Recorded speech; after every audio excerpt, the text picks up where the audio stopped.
नमस्कार दोस्तों। अंतिम दिनों में टैगोर भी कोई सुखी नहीं रहे। इतना ज़्यादा व्यापक स्तर पर सृजन करने वाला व्यक्ति जो संगीत की दुनिया में, चित्रकारी की दुनिया में, पेंटिंग की दुनिया में, कविता में, कहानी में, उपन्यास में, नाटक में, हर विधा में जिस व्यक्ति ने अपनी कलम उठाई हो, वह व्यक्ति अंतिम दिनों में कितना ज़्यादा बेचारगी के एहसास के साथ गया। उसने अंतिम सांस ली। ये वाकई एक अजब सी दास्तान है, पीड़ादायी एक कहानी है जिसको बयान करना भी बहुत ज़्यादा आसान नहीं है, लेकिन धीरे धीरे वक्त के साथ साथ हम उस पर पहुँचेंगे। आज बात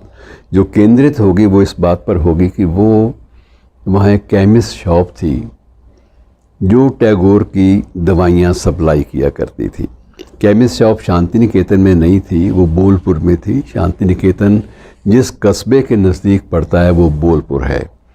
और अगर शांति निकेतन पहुंचना हो तो बोलपुर से ही वहां जाना पड़ता है।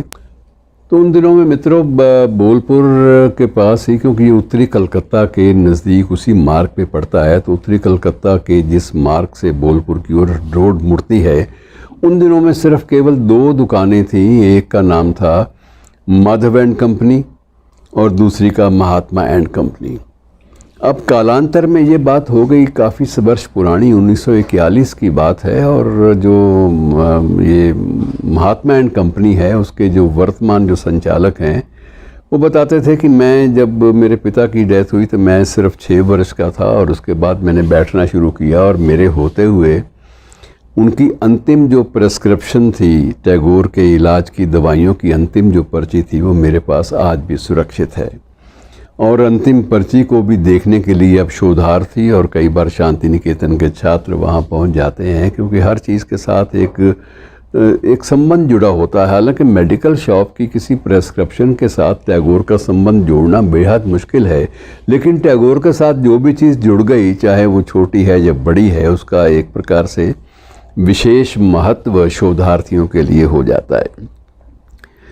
तो उसके संचालक जो हैं, इसके कंपनी के महात्मा एंड को के जो वर्तमान संचालक हैं, बताते हैं कि सबसे बड़ी हमारे लिए मुसीबत ये हो गई कि हम जाने जाते थे टैगोर के केमिस्ट के नाम से, हमारी पहचान बन गई थी, और उस पहचान के बावजूद दिक्कत ये हुई कि जब फ्लाईओवर बनने लगे और जब बहुत सड़कों का निर्माण है वो एक जाल की तरह फैल गया पूरे के पूरे कलकत्ता के उत्तरी भाग में, तो स्वाभाविक रूप से बहुत सारी पुरानी इमारतें ढहने भी लगीं, और एक फ्लाईओवर का हिस्सा ऐसा गिरा कि वो हमारी दुकान के बिल्कुल ऊपर आके गिरा, और दुकान का भी एक प्रकार से वो जो इसका ऐतिहासिक पक्ष था, जो आकर्षण का केंद्र थी बहुत सारे शोधार्थियों के लिए, शांति निकेतन के छात्रों के लिए और अन्य लोगों के लिए, वो पहचान जो है हमारी एक फ्लाईओवर के नीचे टूटने से नीचे दब गई। बहरहाल जब फ्लाईओवर बन गया तो हमने उसी जगह पे दुकान को थोड़ा सा ठीक ठाक किया, लेकिन भयभीत लोग इतने हो गए थे कि बरसों तक वो लोग उस तरफ आते नहीं थे कि पता नहीं ये फिर गिर जाए कहीं, तो ऐसी दुकान पे क्या जाना, हम जान बचाने के लिए दवाई लेने जा रहे हैं, कहीं जान साथ चली ना जाए। और कहता है कि उसके बाद ऐसा वक्त गलत बीता कि 2016 के बाद निरंतर हमारी चीज़ें जो हैं वो समाप्त होनी शुरू हो गई। अब दुकान उठाने को मन नहीं करता, क्योंकि इसके साथ गुरुदेव की स्मृतियाँ जुड़ी हुई हैं, नाम जुड़ा हुआ है, और प्रेस्क्रिप्शन हमारे पास आज भी हमने उसको सेफली रखा हुआ है, केमिकल ट्रीटमेंट देके, ताकि वो फेड ना हो जाए। और इतने बड़े आदमी से जो अंतिम दिनों से जुड़ी हुई कोई भी चीज़ जो है बड़ी महत्व की होती है, और उसका जो संचालक का कहना है कि मैंने मैं सारी चीज़ों का गवाह रहा हूँ, मैं बहुत बूढ़ा हो चुका हूँ, लेकिन चीज़ें दिमाग से निकलती नहीं हैं। और उसने पिछले 2-4 वर्ष पहले जब उससे मुलाकात कुछ लोगों की हुई तो उसने एक बात बताई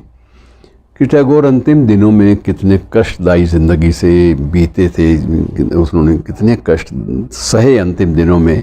लेकिन सबसे बड़ी बात ये थी गुरुदेव में कि अंतिम दिनों की कहानी और उनके ट्रीटमेंट और बाकी चीज़ों की बात बाद में,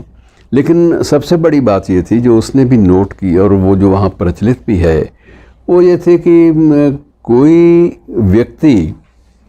इतने दुखों के बावजूद अपनी कलम से और कूची से कटने को तैयार नहीं है। टैगोर इसलिए कई बार ऑपरेशन से ना कर देते थे, किसी भी बीमारी का ऑपरेशन कराने से, कि ऑपरेशन का मतलब होगा एनेस्थीसिया, एनेस्थीसिया का मतलब होगा कि मुझे लेटना पड़ेगा, और लेटने का मतलब ये होगा कि मैं कुछ लिख नहीं पाऊंगा, जबकि मैं एक मेरे मन में अंदर से भीतर से आवाज़ आती है कि जब तक सांस चलती है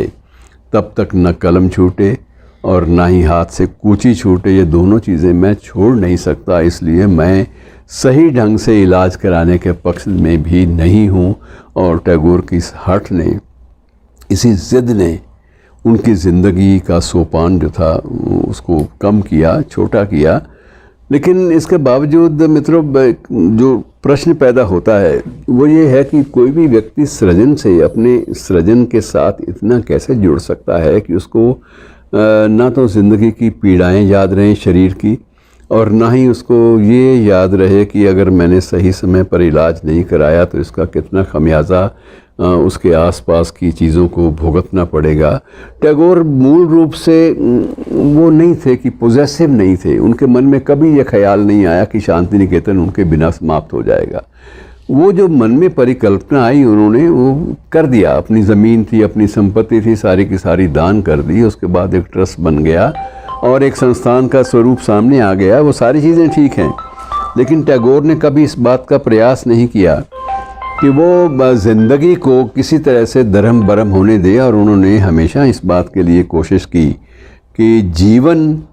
अंतिम लम्हे तक, अंतिम क्षण तक सृजनशील बना रहे, क्योंकि ये जिस्म भी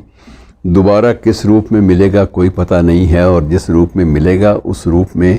कोई बनिया मस्तिष्क मिलता है, व्यवसायी मस्तिष्क मिलता है, या किसी और तरह का मस्तिष्क मिलता है, कुछ नहीं कहा जा सकता। इसलिए इस जन्म में जो संस्कार, जो मस्तिष्क, जो दिल मिला है, उससे सृजन की दुनिया में जितना भी आप क्रिएट कर सको चीज़ों को, चाहे वो चित्र की शक्ल में है, पेंटिंग की शक्ल में है, या कविता कहानी की शक्ल में है, उतना कर दो। और इसलिए ये अंतिम लम्हे तक, जहाँ तक जब तक ऑपरेशन की नौबत नहीं आई, अंतिम ऑपरेशन की, तब तक उन्होंने लिखना नहीं छोड़ा। और कई बार ये होता था कि जब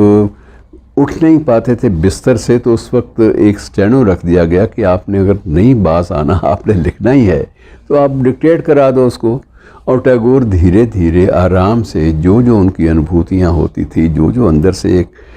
कुछ भी सृजन की धाराएं निकलती थी, चाहे वो पोस्ट मास्टर की हो, चाहे वो किसी और की हो, चाहे काबली वाला की हो, जो जो अंदर से बातें निकलती थी, कथा का क्रम नहीं टूटने देते थे और उसे बोलते जाते थे, और वो डिक्टेट होके उसको लिखवा देते थे, और उसके बाद वो चीज़ें साहित्य का एक अभिन्न अंग बन जाती थी। तो मित्रों, ये बहुत दिलचस्प बातें हैं जो गुरुदेव का जो अंतिम सोपान है जीवन का, जब वो नज़दीक आता है तो उस वक्त पूरे के पूरे परिवेश में उनकी बातें याद की जाती हैं, क्योंकि उनकी हर बात में एक ज़िंदगी का एक नया फ़लसफ़ा, एक नया मोड़ है। शुक्रिया दोस्तों।